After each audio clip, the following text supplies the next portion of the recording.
and my work name is Luna Loves, and my title is a Pleasure Priestess. It's quite early in the morning to be talking about sex, but I am a big believer that pleasure has no time limits on it.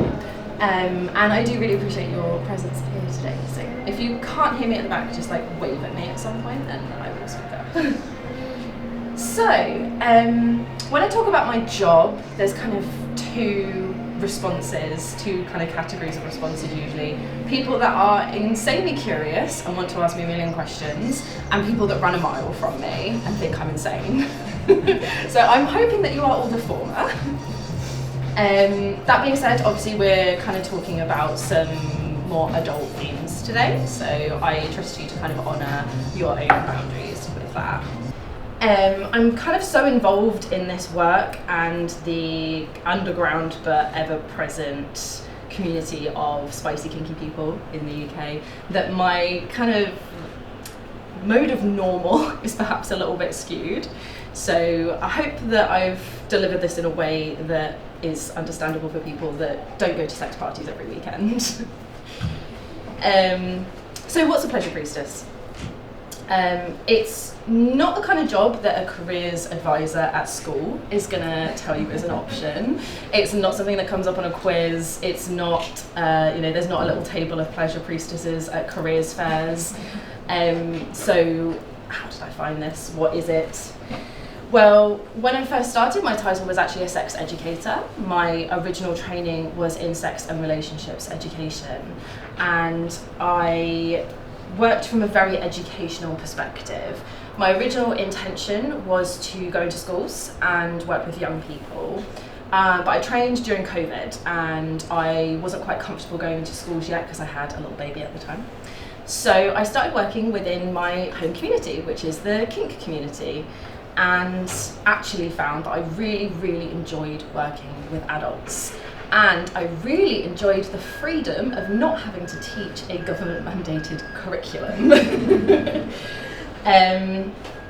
My focus at that point was on teaching, though, and my background is actually as a primary school teacher, funnily enough. So if you think your kids' teachers are well-behaved on the weekend, I have some bad news for you. And I kind of realised the freedom that I had by not being constrained by the rules and the regulations of working for somebody else, and I loved it. So the people that came to my first workshops were, to be honest, mostly my friends. But the workshops I was delivering were incredibly well received, and not just because those people were my mates, but I trusted them to actually give me the more critical feedback, and they did. But I did have a problem early on, and that was that people kept confusing me for a sex therapist. Now, a sex educator and a sex therapist are two very different jobs. And for me, it felt inauthentic and potentially unethical for people to think I was a sex therapist when I wasn't. And I couldn't understand why people kept confusing me for a sex therapist, because I always introduced myself as an educator and my work was around being an educator. And I kind of realised that my work had become more therapeutic. There'd been a lot more focus on what I was doing, on trauma, on emotions, on human connection, on spirituality and the relationship between spirituality and sexuality. And the more I focused on that, the more I felt the need to lean into it and just go with that. So I started training in a whole bunch of things. If anyone here is neurodiverse, you know sometimes we love to jump in at the deep end. So I trained in a lot of different healing modalities. I started off with counselling to make sure I could work as ethically as possible with my clients. And then I started training in conscious kink, which is the use of kink as a healing modality.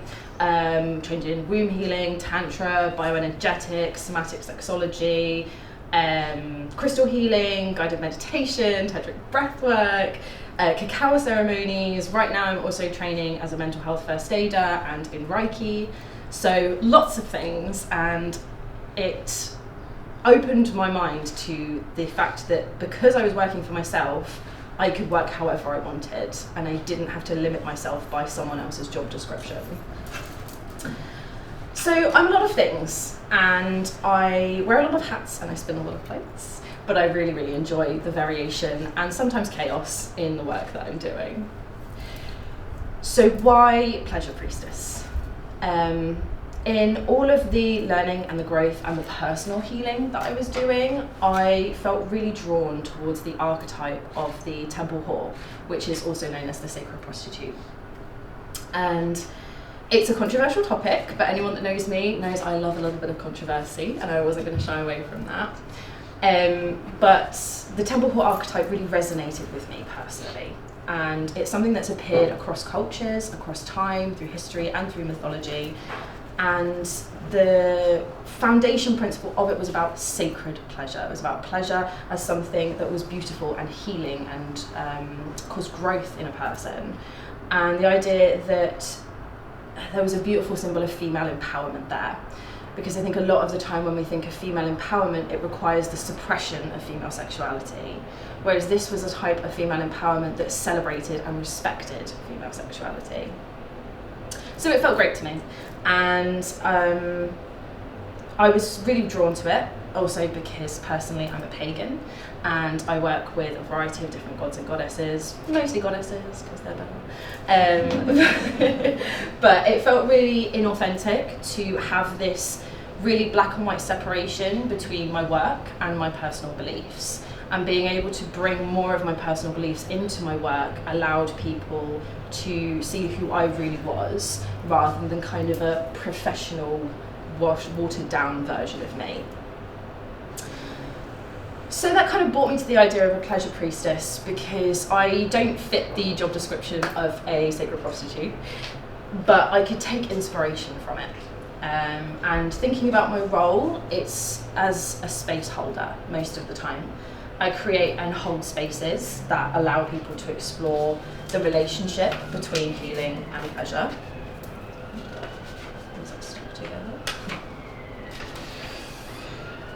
So when we talk about holding space, often with my work, people think it's doing. Whenever we talk about work, people think you have to be in a doing mode, you have to be active and running towards something. But a lot of my work is actually just about being. So being there, being seen, being present for somebody, being able to stand back when somebody is going on a journey and witness that journey and hold that safe space for them and let them know that there's somewhere safe for them to land. And even when I'm in a work mode where it's more like doing, it's a different kind of doing, because I'm responding rather than imposing. I'm reading someone's thoughts, reading their feelings, reading what their body needs, what their spirit needs, and responding to that. So what do I actually do? The thing is, I do get bored easily, and I need a lot of variety in my work, because there is nothing that kills my passion faster than boredom. Can't stand it. Don't know how people work 9 to 5 doing the same job every day. I tried it drove me insane. So I kind of thrive on a little bit of chaos. So I love that my calendar is different every week. I love that I'm going off and doing different things all of the time and meeting new people. And in my work, I kind of work at the intersectionality of the kink community, the sacred sex and tantra community, and kind of the open-minded, free-spirited, swingy, sexy kind of community. And there's 4 core values that kind of underpin all of the work that I do. The first one is that pleasure is our birthright. So I'm a big believer that we're not here to grind, we're not here to graft, we're here to have a really good time. And I believe that we all deserve to experience pleasure. It's a really important part of my work to empower people to experience pleasure and to make pleasure more accessible, because there is an issue with accessibility in this industry. I also believe that there is an alchemy of pain and pleasure, and that doesn't mean that they are 2 separate different things, it means they are 2 sides of the same coin. So a lot of my work is about healing sexual and emotional wounds, and also that recognizing that emotion and trauma and memories do get trapped and stuck in the body, so working on an embodied somatic level with people. but also that we don't necessarily need to banish anything that's painful. There is sometimes pleasure in pain. There is sometimes enjoyment in knowing that something is painful and it hurts because you're alive and you're present and you're in the moment with it. So I work a lot with the erotic shadow, and that's where a lot of the conscious kink work comes in as well. And I find that to be a really beautiful element of my work that allows people to go on incredibly deep journeys. The next one is that sex is the play of the adult. So recognizing that sexual energy is fundamentally a creative energy, and that sex should be fun. It should be a good time. People should be enjoying themselves, and that we actually heal and learn best when we're having fun. So the kind of one that underpins all of that, and the key ethos that I carry through all of my work, is that love is at the heart of it all. And my most important part of my work is to inspire more connection and more love, and connection both within the self and without to others. I do believe that connection is a fundamental human need, and I also believe that we live in a world where we are affection starved and touch starved for the majority of us. So that kind of corresponds to 4 sort of core threads to the work that I do. At the moment, one of the things that I absolutely love doing the most is running my pleasure events. So if you've never been to a sex party, I recommend changing that. It's a great time, and I have met the most incredible people and have built the most incredible friendships out of the community of people that go to sex parties on weekend, go to kinky parties, take their clothes off for fun. And it's kind of got this reputation as being this sort of underground, seedy world in, warehouses at the back of industrial estates, which some of it is, but there is also this fabulous element of authenticity and meeting people at their most vulnerable, so they're not hiding anything. I often say I meet most of my friends naked before I've seen them with their clothes on, and there's something really, really powerful about that, because nobody's hiding. So I started up something called Serenity Pleasure Temple almost a year ago now, and a pleasure temple is a space which honours pleasure as our birthright and celebrates pleasure in all of its beautiful forms. So it's a space that's designed to be very nourishing, very erotic, but also very chilled out. A lot of kink events and sex events are very kind of party, lots of alcohol, lots of very loud music. And I love that, but I wanted to provide a space that was a little bit different. I wanted to provide a space that felt really accessible and really welcoming and really warm. And I think we've done a good job of it, because we sell out pretty much every single time. And even just little touches like the fact that I wanted to provide really good food. We now have the ongoing joke of people saying they're just there for the snacks. But it felt good to me, and it let my kind of mama bear instincts feel settled, that I knew that people in the space were fed and nourished as well. And also just providing spaces like the Cuddles Puddle zone on the floor, where people can just go for a lovely cuddle and a little bit of connection. So some people come along and witness, some people come along and play, there's everything in between, and I love providing a space for that community. I also started doing a kind of sister event to that, which is our cacao ceremony nights. So those are really beautiful because they're a bit more of a guided night. The open play nights are very loosely guided, mostly just space holding. But the cacao ceremony nights have a lot more holding to them, and it's really cool to be able to take people on a journey through the evening. And I also go into other people's spaces and help co-host and do cacao ceremonies and hold space in other kind of pleasure temples and events, which I love doing because I get to take inspiration and then take it back to my events. The second thread is my workshops. So I love doing the workshops because they have the most incredible environment and vibe to them, and they're a really accessible way for people to learn and grow and heal. Not everybody can work with me one-to-one, so I really enjoy making sure that there's spaces where anyone can come. And I have kind of a core rotation of workshops and then throw in some new ones here and there, see how they land with the community. It's quite funny that sometimes I think something's going to sell really well and nobody cares. And sometimes I'm like, oh, I'm not sure about this. I put it out there and it sells out in a couple of minutes and I'm like, what is happening? So I've learned to just go with it and see how it goes and trust the community to show me what they're interested in. I also do guest workshops, so I go into other people's spaces, I go to kind of kinky festivals, kinky events, parties, and might host a little workshop or a sacred circle, and I love doing that. I love holding space in other places and getting to meet new people. I also mentioned that I do direct client work, so I work one-to-one with clients, and that is kind of my newest journey, so I'm still kind of finding my path with that and finding exactly what I enjoy providing the most.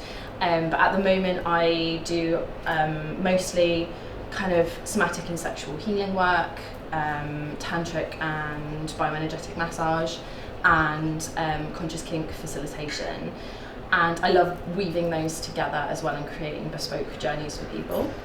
I say creating, but a lot of my one-to-one work is kind of a co-creation. I'm a big believer that I am not imposing a method of healing on somebody else. My job is to provide them a safe space and help guide them with that process, but not necessarily to say, I'm here to fix you, because I think that's pretty toxic and I don't enjoy that kind of imposition of healing on somebody. And the last thread is kind of the creativity and the community side of the work that I do. So I put writings out. I put writings out on a website called FetLife, which is like kinky Facebook.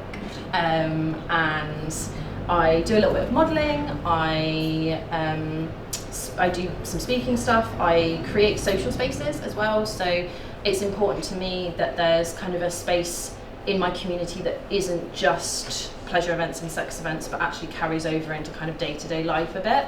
So we do something called Witchy Wednesdays, where we will do something like go to yoga and then have brunch together. And that's really gorgeous because it feels much more equal. I don't like feeling as the leader of an environment a lot of the time. I just enjoy the space.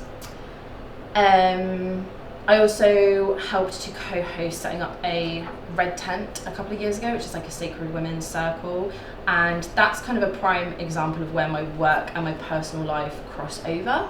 So that is no longer something that I would count as work. When I first set it up, it was, but now it's just the most incredible group of women who have supported me through so much, and I love them to pieces. So I wouldn't have that any other way. And I also hope to be starting a podcast later this year, but that's been in the works for a little while. So lots of different elements to the work that I do, and I really enjoy that.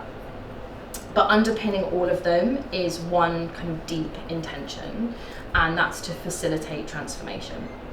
So I want to be the holder of the space for people. I want to provide what one of my mentors calls the lighthouse in the storm, and be that guide and that container and the creator of a transformational space.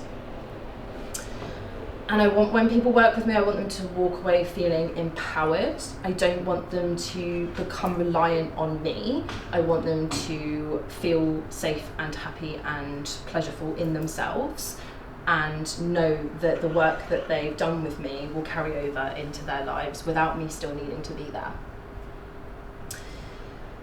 And transformation is not an easy process. The aims of my work are around pleasure, and it sounds very love and light and unicorns and roses, but to get to the place of really unlocking deep, incredible pleasure, we have to go through a lot of layers: numbness, trauma, pain, the holding and the armoring that we do because of all of the stuff that we pick up through our lives. And it's a really sacred and incredible process to carry somebody through that. And I've been through it myself and been carried through it by other people. So it feels like a real honor to then turn around and give that to the people that want to work with me. So I have talked about the sacred a lot, but actually I'm really passionate about science as well. So blending science and spirituality is a huge part of my work. My actual background before I did this was very academic, and believe it or not, I was raised in an atheist household where woo-woo was firmly off limits. And I did a lot of study. So before I went to uni, I studied history, philosophy, psychology, English lit and fine art. And then I went to uni and I studied childhood and youth studies. I got a first class honours degree. I went on to do a master's level PGCE, and then I went into primary teaching. And it was all for nothing. I have a massive amount of student debt for a lot of qualifications I don't use. But it wasn't for nothing, because it taught me a lot. And it taught me about research, it taught me about academia, it taught me how science works, it taught me how to read, it taught me how to write, it taught me how to stand up in front of a group of people and talk without absolutely feeling terrified. And it taught me why humans behave the way we behave and where the limits of our knowledge are, and how we know what we know and how we learn what we learn. So while I'm very spiritual in my work, it's important to me that I ground as much of that work as possible in science and make sure that it's accessible to people that potentially aren't pagans running around naked in the woods under the full moon every month, but are more normal people that are going about their day-to-day lives but want to have a more fulfilling sex life. And that's kind of why I say I blend science and spirituality, because I believe that you can't prove everything in a lab, but also you can't take every myth as a fact. And there's knowledge all around us all of the time, and wisdom all around us all of the time, but we have to know how to pick and choose what works for us with deliberate judgment and mindful intuition. And I'm a big believer that if it works, it works. Sometimes I don't question it. If it works, it works.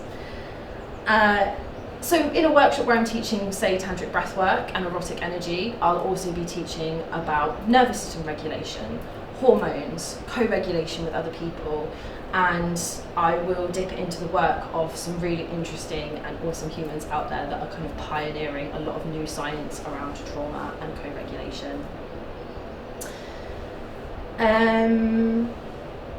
Yeah, in a lot of ways this field is still very much in its infancy, so there's a lot of limitations on the science that is going on at the moment, but I like to keep an eye on it all of the time, and while I recognise that there's a lot we don't know, that is a beautiful space then to lean into the more traditional wisdom.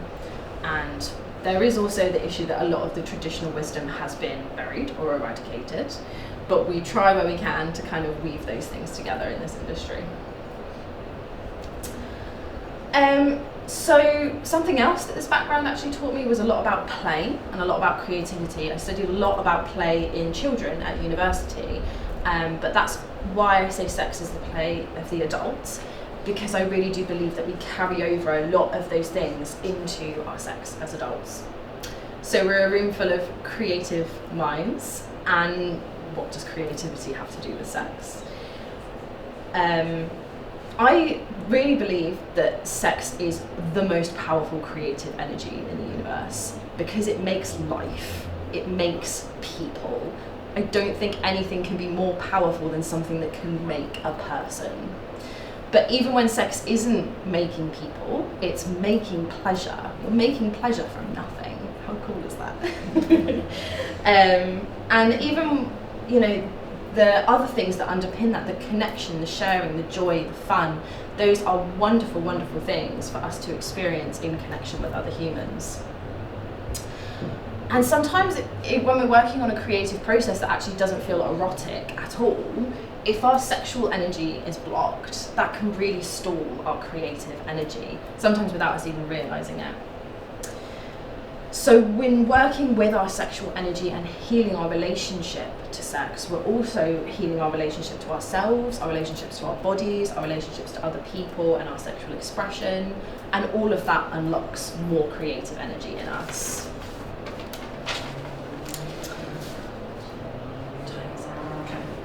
So my last little bit's like a little bit more personal. So I'm just going to talk a bit into how doing this work has changed my life. but also how the changes I made in my life is what led me to doing this work. So personally, in my past, I experienced a lot of trauma, and the journey that brought me here was a very rough one. I built up this notion of sex as something that was to be taken from me. It wasn't for me, it was for other people. And that was okay, and I could handle that, and I kind of got through my life anyway. And then it all came crashing down because I had a baby. And if you've not had a baby, it's quite a journey. And for the first time in my life, I had no sexual value. And I didn't understand what my value was as a person if I didn't have sexual value. And that was also coupled with being a terrible toxic relationship and having a baby during a pandemic. Also not something I would recommend. And that really took me to the darkest place I'd ever known. And I talk very openly and honestly about that because that darkness is what healed me. And it sounds really strange because people tend to be terrified of the darkness. But in that darkness, I was almost suspended, and I floated through that darkness in a way that was so deeply healing on a soul level, and took me all the way back to the healing that needed to happen right from when I was a little girl.